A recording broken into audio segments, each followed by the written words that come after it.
Hey, DM Dongo here with another review from the DM's Guild. This time we're looking at villains and lairs from a whole lot of people. I'm going to put their names on the screen right now just so that you can see every single person involved, but the coordinator of this is Jeff C. Stevens, and it currently is on sale for $14.95 on the DM's Guild. Let's go take a look.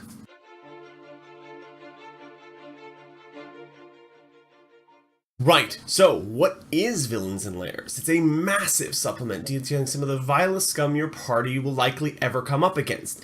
The plethora of offers involved means that any DM will likely find something that tickles their fancy. There are a total of 56 villains, and while not all of them have lairs, the ones that do are very easy to pick out from the table of contents with the provided key. The actual premise or impetus of this is a rather interesting story. Essentially, Jeff was looking through DriveThruRPG and DM's Guild for art for another project and found various NPCs that he really loved but didn't have a use for. And then he took those NPCs, passed it off to writers in the guild and said, come up with a way of using this NPC, give me some motives, give me some background, and we'll put them in together all in a thing.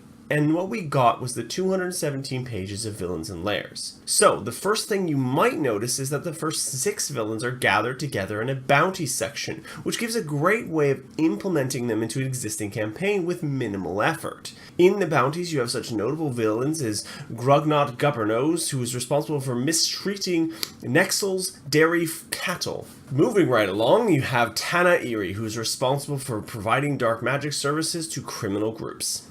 From the bounty sections, you move right into the main meat of the supplement, where you are presented with villain after villain. First, you get their name to go along with them, and art that goes along with them that kind of ties them together. If you think about how their impetus was created, their inspiration, you can see it from there. Then you dive into the backgrounds, where you learn where the villain came from and insight into what motivates them, and in a lot of respects, how to roleplay them.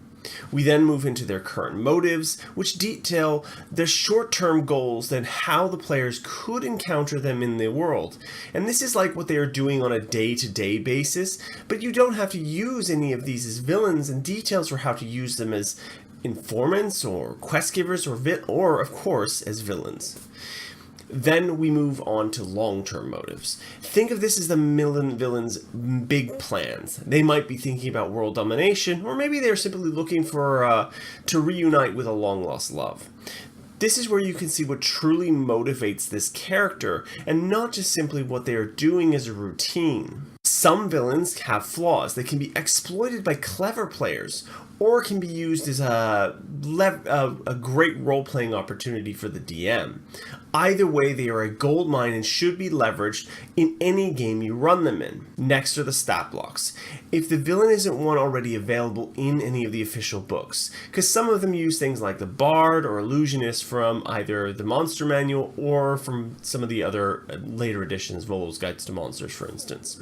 This also is the section where it details any magical items that the villain may be carrying, and there are really interesting things from like the ever-spinning coin, which grants advantage on deception checks while the coin is spinning, or the terrifying Spear of Sacrifice, which grants temporary hit points every time it hits, at a quite terrible cost. All of the stat blocks are obviously usual fare and very easy to figure out and digest. And they shouldn't be a surprise as anyone is in. And as a bonus, a lot of the villains are unique in the way either their form or their abilities, meaning it should keep your players guessing and interested. Finally, if the villain has a lair, and not all do, you'll find information about it here, including maps, creatures, traps, and how and where to place their lair, which makes for a great little one-shots and for when you're stuck for ideas about your next session. Now, what did I like about this? Well, I really love the sheer quantity of villains on offer, and the ideas presented. It really makes this special. There is a villain for every DM out there, and for every type of campaign. You have your classic brutes like Groot Hangtooth, who might be looking to start a new gang or free his former one. You also have beings like Aurelia Singh, which at first glance might just seem like an ooze, but Nothing can be farther from the truth, and her desire to change her predicament may lead her to truly terrible deeds. Then you have even stranger still, like Lars Hammerstein, a traveler from way, way out there, finding himself a little more than lost. And I love the fact that there is such this plethora of choice and writing style on offer.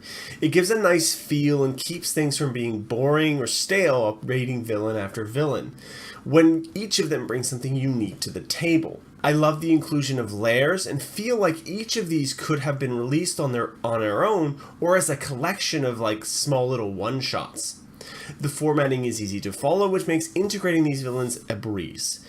I particularly like the guidance on how to include them in various roles that are pertinent. It allows for more flexibility because a lot of the greatest villains believe they are the heroes in their own stories. You don't have to use any of these as villains. You can use them as things like quest givers or aid or even allies. It's potentially possible for all of these to occur.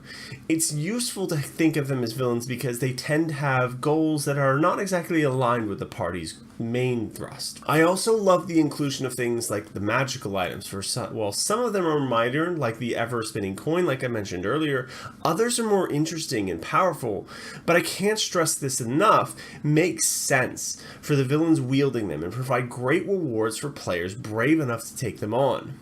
The Lairs are cool and provide some amazing backdrops for already amazing villains, and the included maps are brilliant and interesting, every single one. Speaking of the maps, I particularly enjoy the fact that a lot of them are done by different artists. It makes the Lairs feel personal to each villain, which is a really nice touch, and I like that the intended included maps come in multiple formats to suit your aesthetic. I do have to say my favorite entry though has to be Snuggles, for the specific line, he can still read Elvish and Common but cannot speak, unless commanded to. Right, now what didn't I like about this? Well, I really like the idea of the bounties, which is that kind of the first section, but they aren't as fleshed out, which is probably the point, but it might have been nice to include similar formatting for the rest of the villains, even if slightly abridged. It can give you the wrong impression about the rest of the supplement, as it is the first thing you come to. Also, it's a bit odd that the bounties are listed in dollar amounts. It's a little strange, but easily altered should you choose to do so.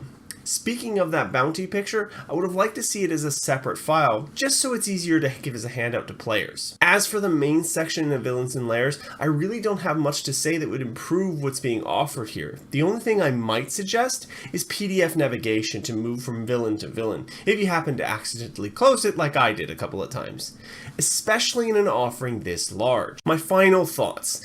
This is a massive source of inspiration for your next major or minor villain, and a must-have for your DM toolkit. I would even hazard to say that no one out there won't find an NPC or 3 to love in this wonderful creation. The inclusion of the Lairs along with the villains is a stroke of genius and should allow for some really interesting short one-shots should you maybe not prepare as much as you should have for game night. It's 5 out of 5 easily from me, and as a bonus, if you find that you really like a particular villain, why not go look up more of what that author has written? This has been DM Dongo. Please do remember to like, comment, and subscribe, and use my affiliate code, which is in the description down below, for Villains and Lairs. Thank you, peace out.